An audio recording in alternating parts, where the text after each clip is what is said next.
Hello and welcome. My name is Manish Katiyar, Assistant Professor, Axis Institute of Planning and Management, Kanpur. So, we were discussing about the working capital management. This is a quite new topic. Now, we have reached on a point where there are certain calculations also. In our earlier sessions, we have discussed what is current assets, what is current liability. I have specifically mentioned a formula, working capital equal to current assets minus current liability. What is current assets? I have already explained it in detail. Now, we will take a small review of what is current assets. Current assets means cash, debtors, stock, work in progress, and all those assets which is to be converted. Even investment are also covered in current assets, because our main objective of is to do business. So, while doing business, all the assets which can be easily converted into cash, that is current assets.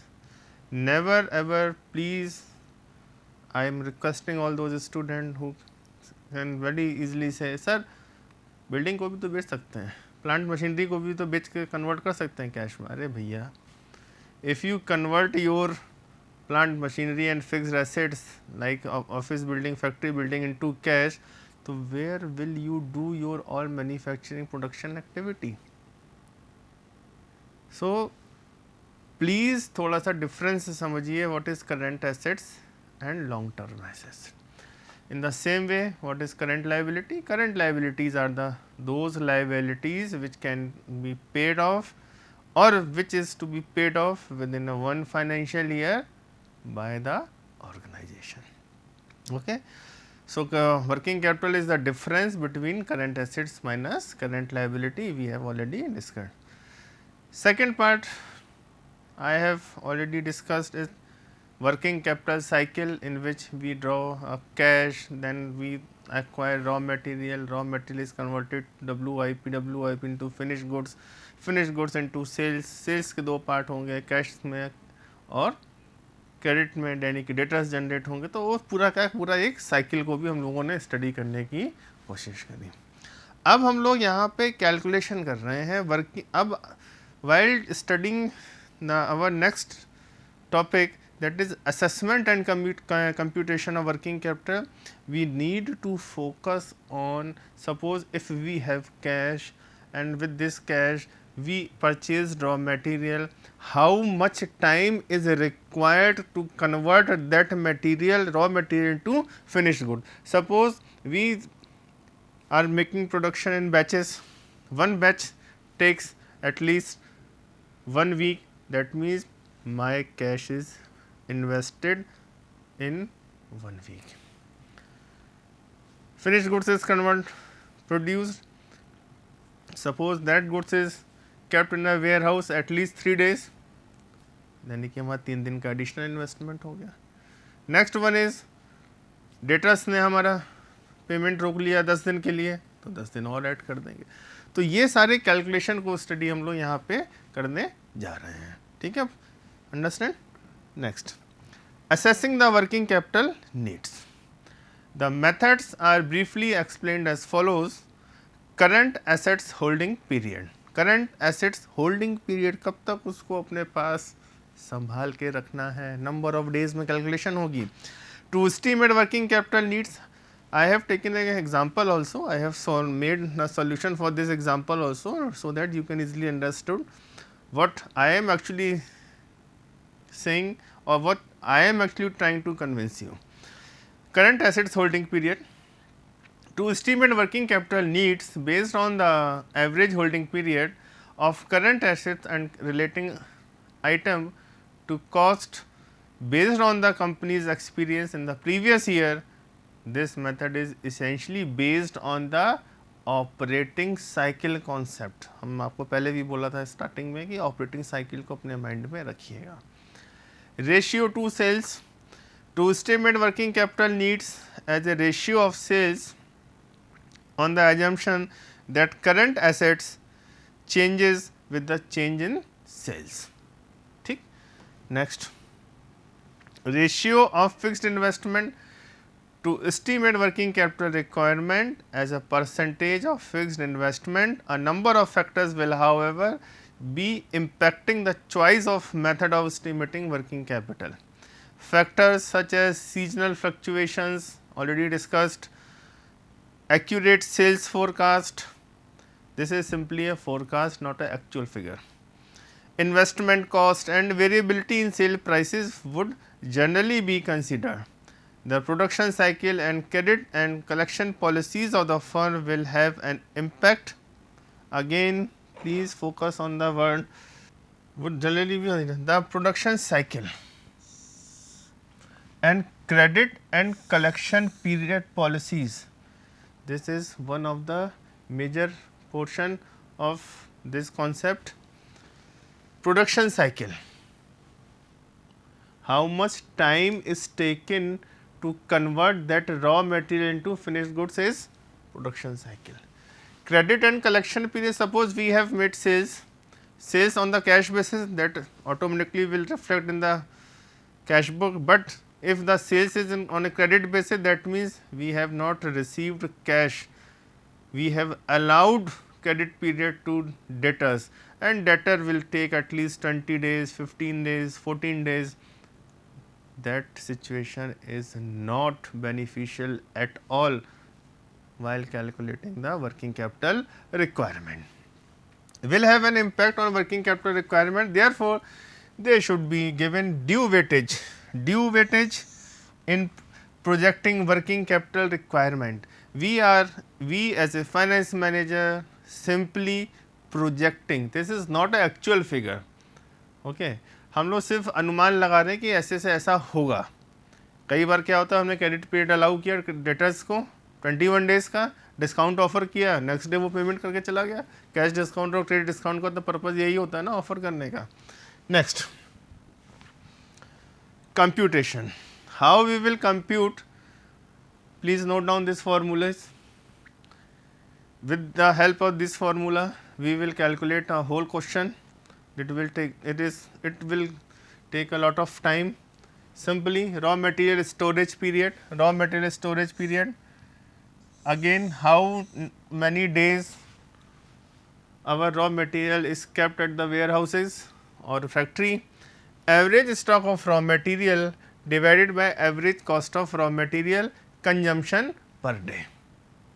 Because we have to calculate the working capital requirement on a day to day basis, we have already studied in our theory.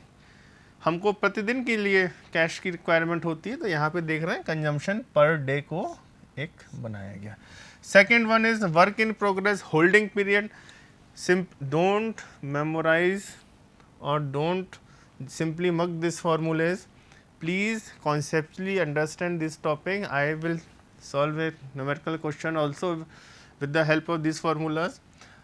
Work in progress holding period, average work in progress inventory, average cost of production. Next है receivables means debtors, finished goods storage period. Again, when my finished goods are ready, तो कितना समय लग रहा है उसको market में move करने के लिए. Average stock of finished goods, average cost of goods sold per day. Debtors receivable, debtors collection period, average receivable divided by average credit sales per day. Next one is credit period allowed by creditors. हमारे creditors ने हमको कितना credit period allow किया है वो देखना है. और एक चीज़ इसमें और होती है कि मिनिमम कैश रिजर्व हम कितना लेके चल रहे हैं, उसके लिए कोई कैलकुलेशन नहीं करना पड़ता है, सिंपली एजम्पशन होता है. There is one more requirement, standard disclosure है कि you while if in a question there is specifically mentioned that number of days in a year is 360, then you consider 360. Otherwise, if you want to consider 365, you may consider 365. But if you are considering 360 days and that restriction is not mentioned in the question also, so please make a disclosure that while calculating the working capital requirement, number of days in a year is taken as a 360. That is not mentioned in the any slide, but you must clear in your mind. कि साल के 365 दिन से calculation करनी है या 360 से, इसका मतलब ये है, ठीक है। आप अगर क्वेश्चन में कुछ नहीं गिवन है तो 360 से कैलकुलेशन कर रहे हैं तो एक नोट जरूर लगा दीजिएगा क्वेश्चन सॉल्व करते समय कि हमने ऐसा एजम्पशन लिया है। अगर अपने एजम्पशन का नोट नहीं लगाया तो एग्जामिनर आपके मार्क्स डिडक्ट करने के लिए फ्री है, ठीक है। Next question, please read this question very carefully. From the following information of XYZ limited you are required to calculate, दो चीज़ें कैलकुलेट करनी है आपको। यहाँ पे क्या क्या कैलकुलेशन करनी है मैं आपको बताता हूँ। एक आपको ये कैलकुलेट करना है, दूसरा ये है net operating cycle period, second number of operating cycles in a year. ये दो कैलकुलेशन आपके लिए करनी है। अब क्वेश्चंस को देखिए, क्या करंट एसेट्स हैं, क्या करंट लाइबिलिटीज़ हैं, इनको आइडेंटिफाई करिए, फॉर्मूले में पुट करिए, नंबर ऑफ डेज में आंसर निकालेंगे और सबको ऐड कर देंगे, number of days working capital की रिक्वायरमेंट आ जाएगी। यहाँ पे हम what we are going to calculate, we are simply calculating net operating cycle period, और ये पीरियड हमारा निकल के आएगा नंबर ऑफ डेज में। ये ध्यान रखिएगा, हम लोग यहाँ पे वर्किंग कैपिटल कितनी चाहिए वो नहीं कैलकुलेट कर रहे हैं, we are simply calculating how much for how many days we need working capital, कितने दिनों के लिए वर्किंग कैपिटल चाहिए, बिकॉज हम लोग इस थ्योरी में पढ़ा है working capital is required for day to day activity. Suppose answer comes out 22 days, that means for 22 days we need working capital. एक दिन में कितनी वर्किंग कैपिटल चाहिए होती है उसको 22 से मल्टीप्लाई कर देंगे। Second one is number of operating cycles, इसको भी थोड़ा सा सॉल्यूशन के संग में देखेंगे। एक एक चीज लेते हैं। Raw material inventory consume during the year 6 lakhs, पूरे साल की फिगर दी गई है। Average stock of raw material 50,000, work in progress inventory 5 lakhs, invested रहता है, पूरे साल की फिगर है ये भी। Average work in progress inventory 30,000, ये फिगर दी गई क्वेश्चन में। कंटिन्यूशन में क्वेश्चन काफ़ी लेंथी था। Cost of goods sold during the year 8 lakhs, यानी कि सेल्स आपको दी गई है ये। Average finish goods stock held, यानी क्लोजिंग स्टॉक के बारे में बात कर रहे हैं, 40,000 रुपीज़। सारे की सारी फिगर्स ये ध्यान रखिएगा, सारी की सारी फिगर्स अमाउंट इन रुपीज़ में है, ये ध्यान रखिएगा, मैंने ऑलरेडी आपको मेंशन कर दिया है, ठीक है। Average collection periods from debtors 45 days, that means 45 दिन तो डेटर्स के पास पैसे चले ब्लॉक रहते हैं। Average credit period availed 30 days, यानी कि क्रेडिटर से 30 डेज का क्रेडिट पीरियड अलाउ है। Number of days in a year already mention, clearly mention 360 days. For calculating purpose we will consider 360 days instead of 365 which is standard, okay. तो एक साल का calculation 360 दिन से करना, 365 से नहीं करना है। क्यों? क्वेश्चन है specifically mention. If in question there is no specifically number of days, so what will you do? We will simply put a note and say while making the solution of this question, number of days in a year is considered 360 days. This is a disclosure. Okay, let's move towards solutions. Calculation of net operating cycle period of XYZ Limited, raw material storage period फॉर्मूले से हमने consider किया। Average stock of raw material divided by average cost of raw material consumption per day. 50,000 raw material question में given है, आप यहाँ पे देख सकते हैं, ये देखिए यहाँ पे गिवन है, ऑलरेडी क्वेश्चन में 50,000 गिवन है, ये यहाँ से फिगर्स पुट करी गई हैं, तो इसको यहाँ पे हम लोग ले लेते हैं सॉल्यूशंस में। यहीं से मैं साइड फिगर ले रहा हूँ, आप जब सॉल्यूशन को स्टडी करिएगा तो एक साइड में स्लाइड खोल के पहले सॉल्यूशन क्वेश्चंस को रखिएगा, तब समझ में आएगा आपको। तो यहाँ पे देख रहे हैं 50,000 divided average cost of raw material consumption per day 6 lakhs, हमको पूरे साल का कंजम्पशन था, क्वेश्चन में गिवन था, बार बार मैं बैक नहीं जा पाऊँगा, तो और उसको 360 से डिवाइड कर दिया और हमारा पर डे का निकल के आ गया 1.667 और 50,000 को डिवाइड किया 30 डेज, हमारा आंसर आ गया क्या? Raw material storage period. That means हमारा रॉ मटेरियल जब हम परचेज कर लेते हैं तो फिनिश गुड्स में कन्वर्ट होने से पहले वो 30 डेज मेरे वेयर हाउस में रखा रहता है वो, ठीक है। सेकेंड है work in progress period, work in progress formula given है, average work in progress inventory divided by average cost of production per day 30,000 divided by 5 lakhs। Average cost of production ये टेबल से figure ली गई, 360 से divide किया, number of days में convert किया और आंसर आ गया 22 डेज। तो आप देख रहे होंगे कि हमें यहाँ पे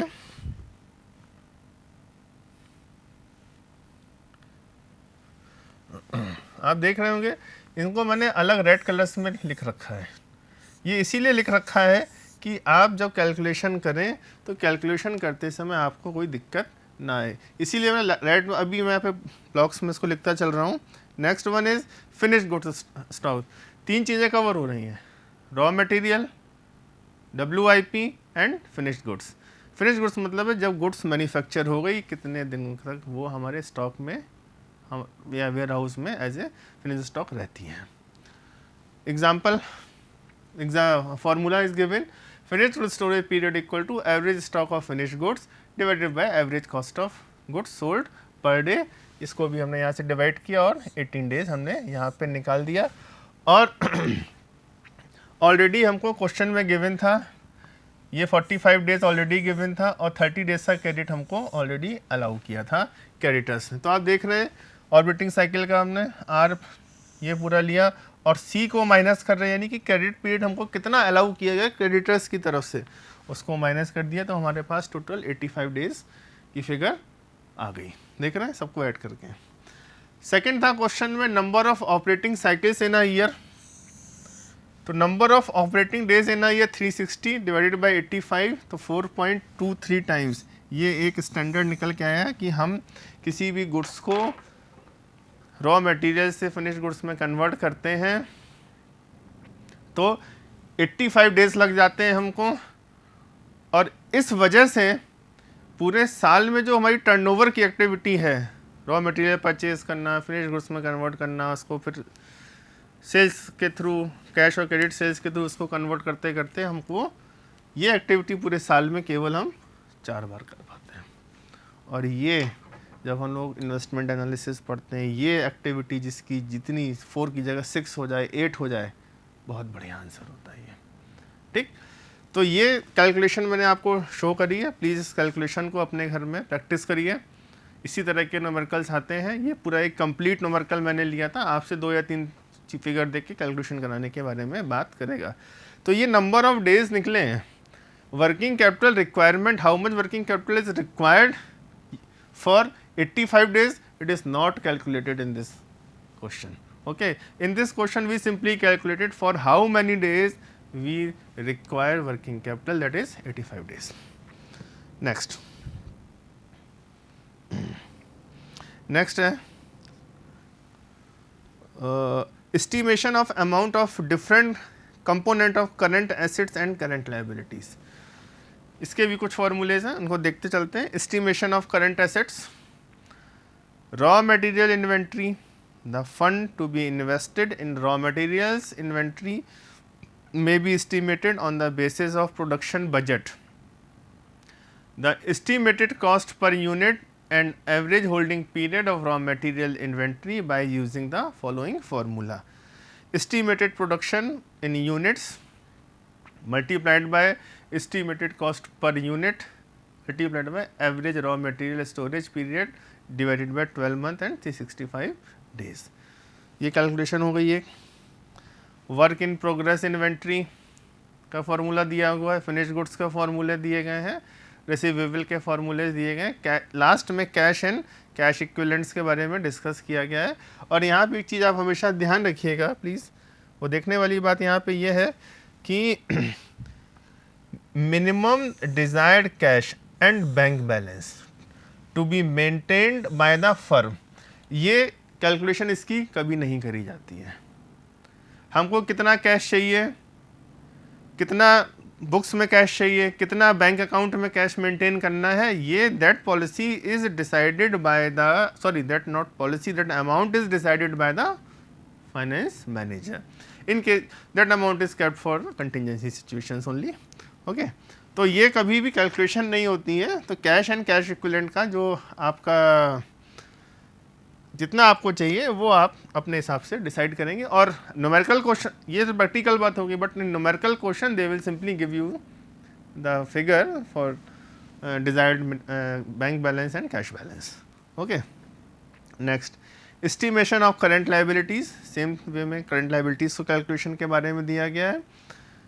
इसके बाद एक ये है estimation of working capital requirement. ये टेबल है, 10 फिगर उसमें लिखी हुई है, बाकी की 6 फिगर दूसरे टेबल पे आपको देखने को मिलेंगी। देख रहे हैं करंट एसेट्स को ले लिया, करंट एसेट्स में रॉ मटेरियल कितना चाहिए, वर्क इन प्रोग्रेस कितना चाहिए, फिनिश्ड गुड्स कितना चाहिए, रिसीवेबल में ट्रेड डेटर्स बिल्स वगैरह सबको लिए ग्रॉस वर्किंग कैपिटल हम लोग कैलकुलेट कर लिए।